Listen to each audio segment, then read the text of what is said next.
After 2 months trying to recover from the terror he'd lived through on Highway 316, Ricardo believed he was finally getting back to normal. The nightmares had decreased, his hands trembled less, and he could already drive during the day without feeling that tightness in his chest. Nights were still difficult, but he hoped the worst had passed. Life returned to a sort of routine.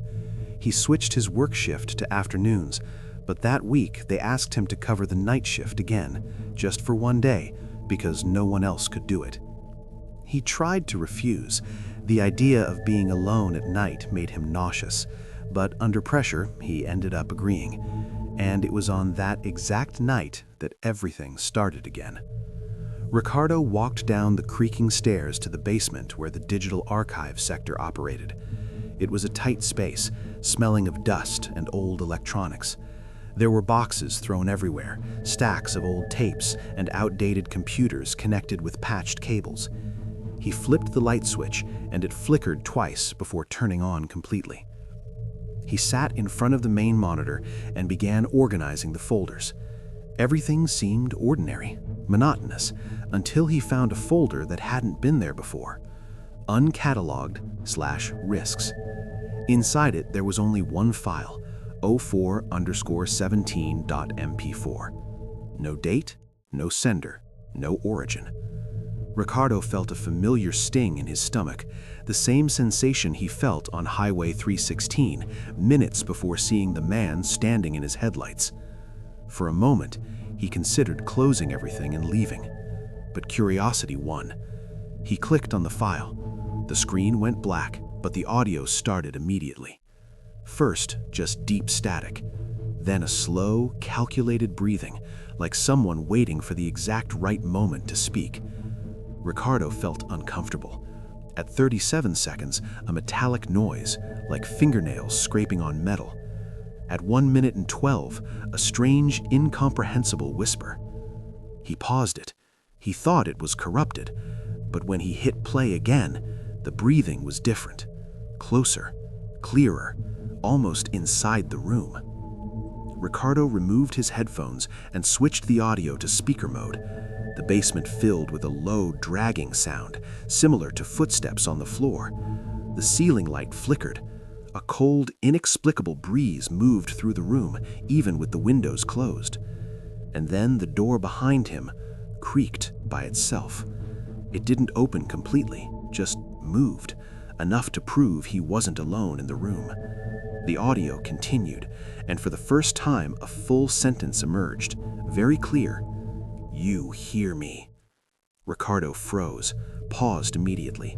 The sound stopped, but when he pressed play again, the footsteps had changed.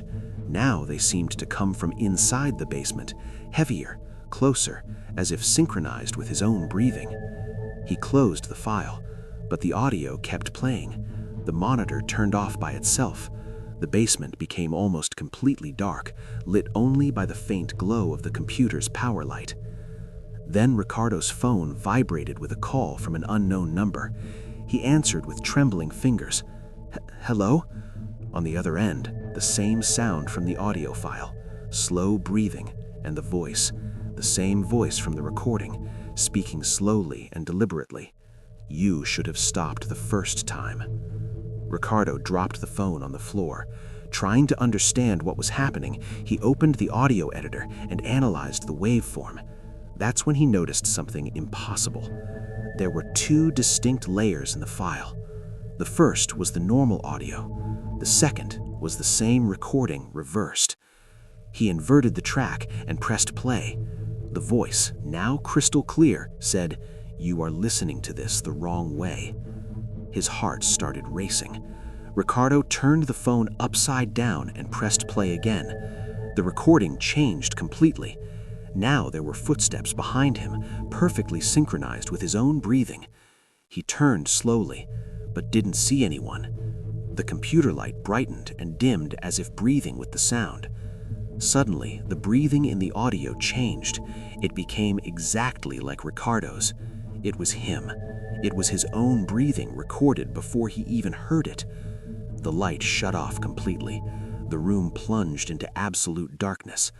Ricardo heard only the audio saying, "I'm behind you." A cold touch rested on his shoulder, slow, heavy, cold as metal. Ricardo turned slowly. There was nothing, but the sensation remained. The recording resumed with a terrifying sentence. 4 minutes and 17 seconds. That's the time you have. The file's counter began resetting itself, returning to 0. Time seemed to run faster, as if counting down to something. Ricardo tried to open the door. Locked. He pulled with all his strength. Nothing. The counter showed 2 minutes and 48 seconds. He pushed a cabinet against the door, grabbed his phone. No signal, no internet, no network. The audio said, "It's getting closer." Ricardo felt a breath on his neck. He turned fast. Nothing.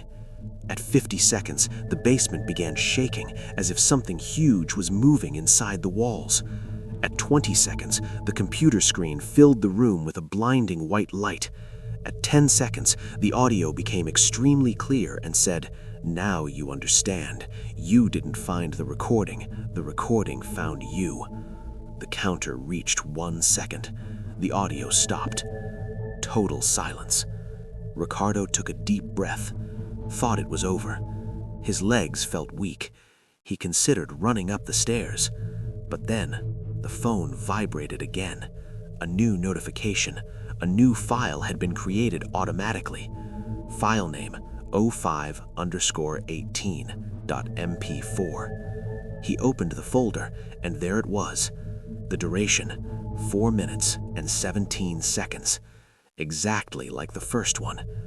And at that moment, the light behind him turned on by itself, and a whisper repeated, softly, "Go back to the beginning." If you made it this far, thank you for watching.